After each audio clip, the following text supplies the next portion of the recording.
So I just got, well, not just got. I had this tape for a while, and I wanted to play it, but to be honest, it's a little embarrassing. and I had forgotten about it, and I was supposed to do it, and I'd forgotten about it, but I remember it again. Throughout my time with in schizophrenia, there have not been any like videos or pictures so much. I think I had one picture when I gained a bunch of weight, a couple pictures I think when I gained a bunch of weight, but nothing like with me in the hospital or in psychosis or so stuff like that. And I think probably the reason is just I think the whole thing was a shock to everybody. Whenever I entered that state, it was always something else. It was just yeah, I think it was a shock, even though people seen it before, but it's usually like just out of this world. So I don't think anyone expected me to make it out of it the way I did. Where you could show, this is where you were and this is where you are now. So, you come far. I don't think anyone expected me to be this far. The doctors, as I've stated, put me in a category of those who needed long term care. So it was just wasn't that level of vision. However, my sister, my younger sister, I think this is probably my second or third time in this state here, and she had the idea to capture some audio of me in like a major psychotic break. I think it was in a garage at this point or in my room. I forgot which one it was. I think it was a garage, and um, she had the idea to capture it. Maybe hopes that if I was to see it afterwards, I would probably just be more, thoughtful about what I was doing and see how crazy I was. But it's different. I was even when I heard this tape after, I was still in delusional mind because I thought everybody else was wrong, and but I'm thankful for my sister for this. So it's really it's really like I talk about this stuff and I've really show my mom came on, my wife. I don't have my sisters on yet, but you guys take my word for it, and the way I speak about schizophrenia and stuff, like I speak of it from somebody who's been in there. Anybody who's been through it would hear the way I speak about it would have to acknowledge that I know what it is.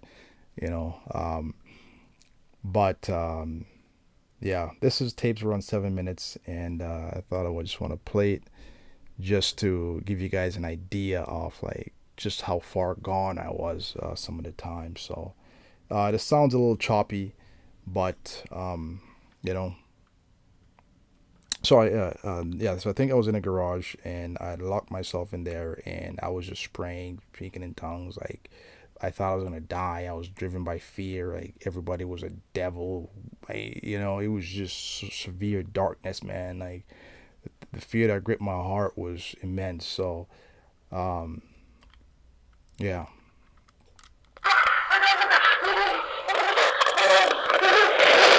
that's how it starts.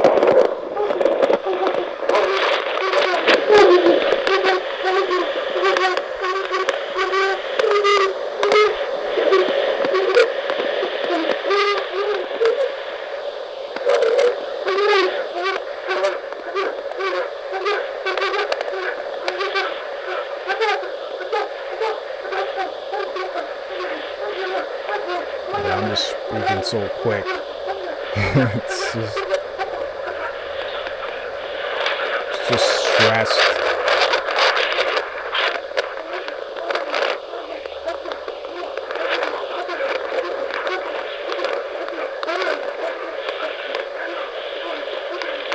Desperate. And you can tell like my sisters were killed in this.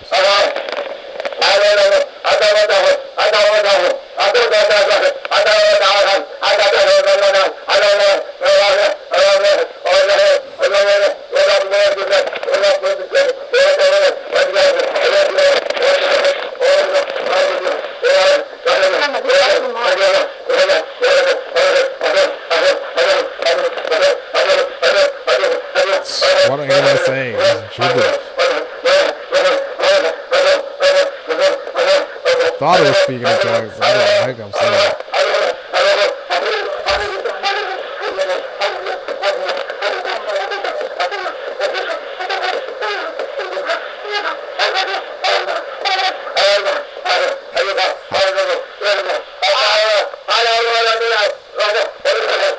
It's my sister.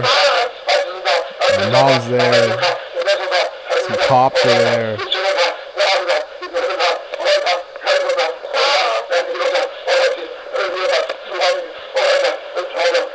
Other cops or ambulance emergency services. It's my sister.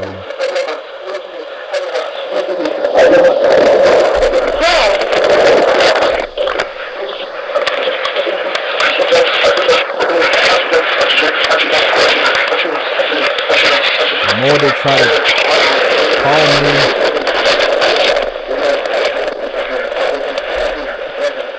the more desperate I was to get away.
Right?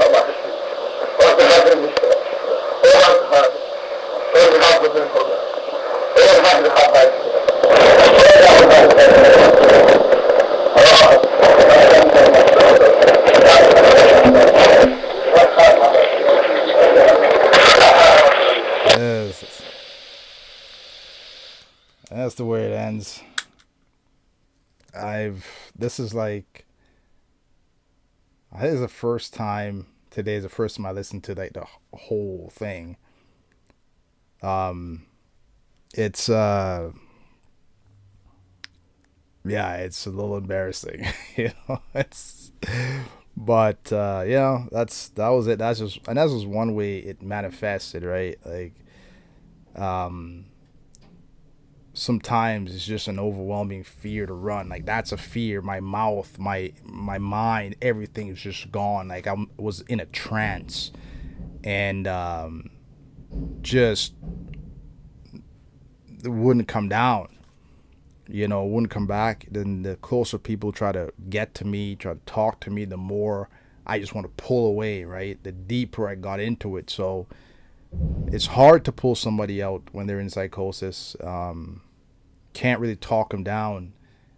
It's, I got, handcuffed, taken to the hospital, and forced medicated. Like, in that state, like, I'm not going to take nothing, right? Like, I was just fucking garbage truck out there. But yeah, that's the only time I have this on record, and thanks to my younger sister.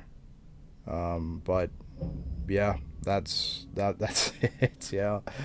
So yeah, real stuff, man, and that was dark, man. Like, that's the thing that brought me to want to kill myself. Brought me to do some of the things I did. Strip my clothes off, and just like, that's that energy, right? So anyway, man, it's gonna be a short video, or whatever, however long it was, but um, yeah.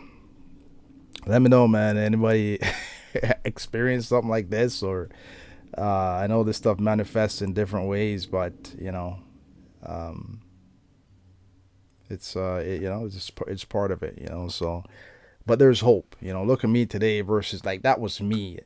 The last time I saw a doctor was 12 years ago. That was me. You know. So, or a little less, 2012. But look where I am today, right? So there's hope, right? The doctors thought I couldn't, like, because this happens so often, or so, like, continuously, that they thought I couldn't function normally in the world, right?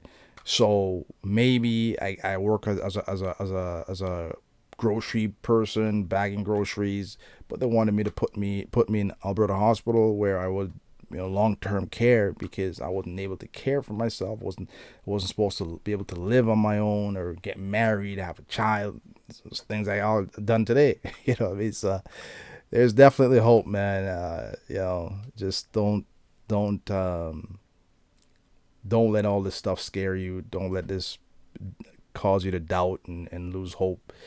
There's always hope, man. The light shines the brightest in the when it's darkest. So don't let go of that light. All right, until next time.